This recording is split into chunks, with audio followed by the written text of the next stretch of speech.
My name is Monique. I am 55 years old. This is my story from the appearance of subtle signs of Parkinson's to the strength regained with B1. It began quietly. I was sitting on my couch one evening when I noticed my left arm just wouldn't relax. Not painful, not weak, but stubbornly tense. I shifted and readjusted, but the tension held firm. I had no tremor, just a strange loss of coordination. As my handwriting became smaller, I began to think that there should be something wrong with my central nervous system. I still didn't jump to Parkinson's, because what haunted me was the possibility of having ALS, amyotrophic lateral sclerosis. I hadn't lost strength, which was reassuring. I'm a physical therapist, and my knowledge steered me toward a neurologist. The first call with a neurologist happened during the height of COVID in February 2021. He had suspicions, but wanted to see me in person. While on the telephone, I didn't ask him to speculate. I wasn't ready to hear ALS said out loud. 3 weeks later, he examined me. A couple of simple tests, and he confirmed his suspicions. Parkinson's disease. An MRI was done to make sure there were no other processes going on in my brain, like maybe a tumor. Nothing showed, so Parkinson's was what I was dealing with, apparently. Relief flooded in at first. I was 50. Parkinson's was serious, yes, but compared to ALS, it offered me something priceless: time. Time with my son, then just 14. Time to witness milestones, to feel moments deeply. But relief is a visitor, it doesn't stay forever. 2 weeks later, the weight of the diagnosis settled in. And I did what I've always done. I took action. I shared my diagnosis widely, leaning on close friends to help spread the message so I wouldn't have to repeat it endlessly. Everyone responded with kindness and warmth. That was very helpful. But others cannot carry the burden for me. I requested a transfer to a specialized neurologist and began researching on my own. I wasn't passive, I was mobilized. One of the things I found was thiamine therapy, vitamin B1.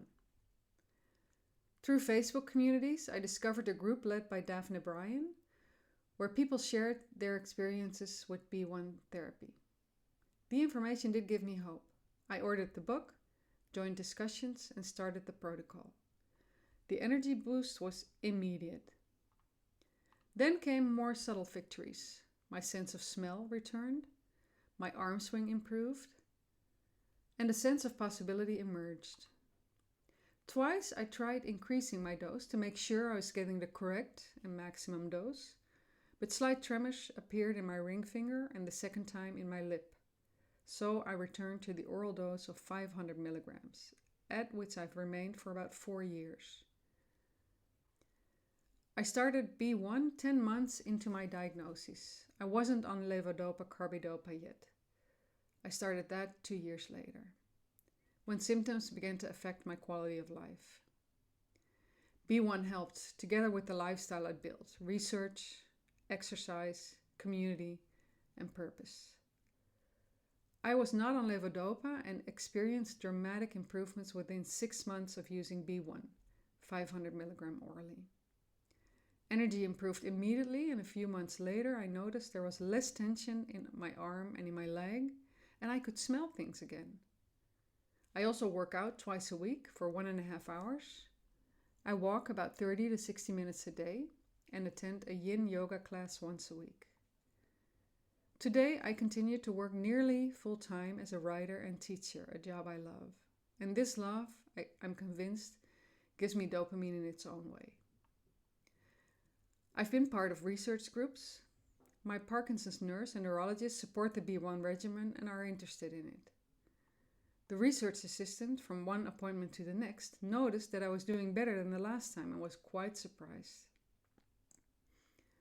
I'm consistently around 1 to 1.5 on the modified Hoon and Yahr staging system, which describes the progression of Parkinson's with only slight progressions of symptoms recently.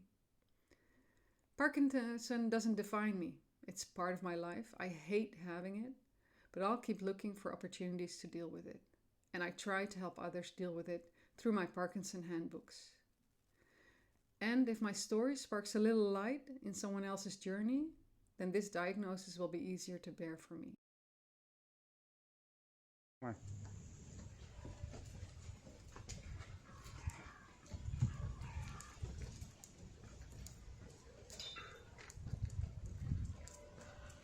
This presentation is provided for information and education purposes only. You should consult your physician for advice on treatment, including supplements. Supplements may interact with other supplements, medicines, and other health conditions, so check with your doctor first.